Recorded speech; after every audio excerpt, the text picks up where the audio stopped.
end in sight as the Russia-Ukraine war rages on.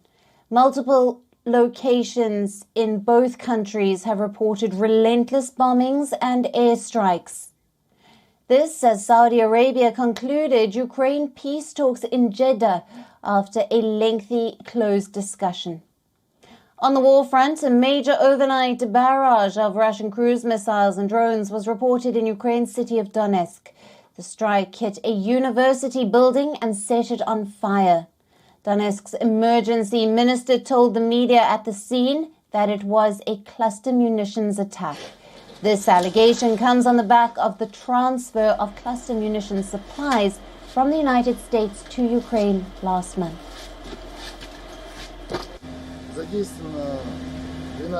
We are using 12 water tanks, 3 ladders and 100 firefighters. The manpower is enough.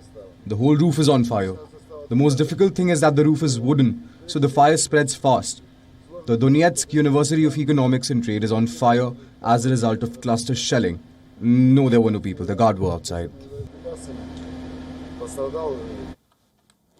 In the eastern region of Kharkiv, a Russian-guided aerial bomb struck a blood transfusion center in the town of Kupiansk late on Sunday.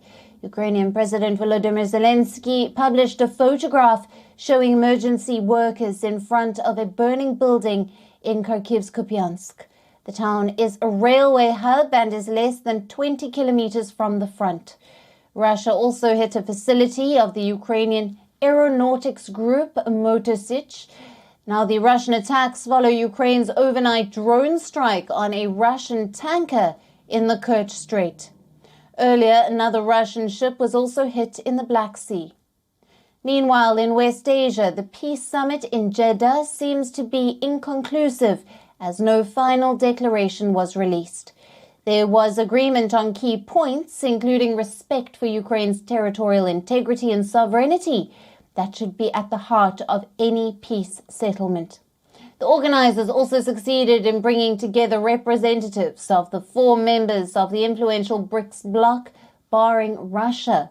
These included Brazil, India, China, and South Africa. China sent its special envoy for Eurasian affairs, Li Hui, to take part in the meeting. Beijing has kept close economic and diplomatic ties with Russia since the conflict began and has rejected calls to condemn Moscow in the past. The Jeddah meeting followed talks in Copenhagen in June that were also designed to be informal and did not yield a final declaration either. In his evening address on Saturday, the Ukrainian President Volodymyr Zelensky said that 42 countries were represented in Jeddah.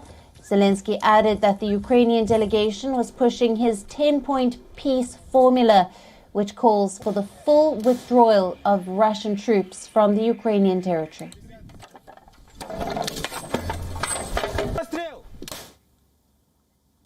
Now, joining us live is Glenn Deason, a professor of international relations at the University of Southeastern Norway.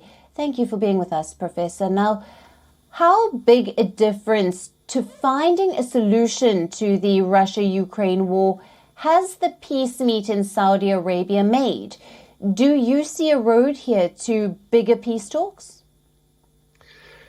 No, I think that they had some success in terms of coming up with a draft agreement around the main principles because, none of the participating states want to challenge the fundamentals of international law, and the key pillars there are sovereignty and territorial integrity. So everyone is more or less in agreement that this has to be key principles. And given that all the participating states have, not all of them, but especially the BRICS country and the global south has positioned themselves as neutral, they're not going to contest international law. So there are a lot of commonalities, but again, no one wants to see a territory or international law pulled apart. But I don't see it leading to a larger peace because the summit, it fails to address why the war began. And the peace summit failed to actually invite Russia as the other side and it even failed to address Russian security concerns. Now, this is very problematic because if you only look at one side in a conflict, then you can't really solve it. And again, this is the stated purpose. It doesn't seem like the purpose is to solve it. Even Ukrainian spokesperson has said that the purpose is to isolate Russia, to unite the whole world around Ukraine. And in other words, this fit NATO objectives as well, to try to peel China, India away from Russia. But again, it doesn't seem like it has much of a purpose in terms of pursuing a wider peace. Right. And what, according to you, are the biggest sticking points that persist in this ongoing war? Well, we have to address the main problem, and this is that Russia considers NATO expansion on its borders to be an existential threat. I mean, we know this for a long time. A long line of U.S. ambassadors, foreign ministers, defense ministers, CIA directors have over the past 30 years warned that NATO expansion would provoke a conflict with Russia. And now that we have it, we have to address the issue of ending NATO expansion on Russian borders. Again, I think so far we saw previously in the previous years that Russia was happy with neutrality for Ukraine. But of course, now that NATO rejected this, which contributed to this war, Russia has seized a lot of territories, which has made it so much more difficult, of course, to find any solution to this conflict. Because, the idea that, for example, Russia would give up Crimea now, it's completely absurd. I don't think anyone thinks that this is even a possibility. I think we would have nuclear war long before NATO troops get to march through Crimea. So in order to find a solution, it can't merely have the purpose of trying to unite the world against Russia.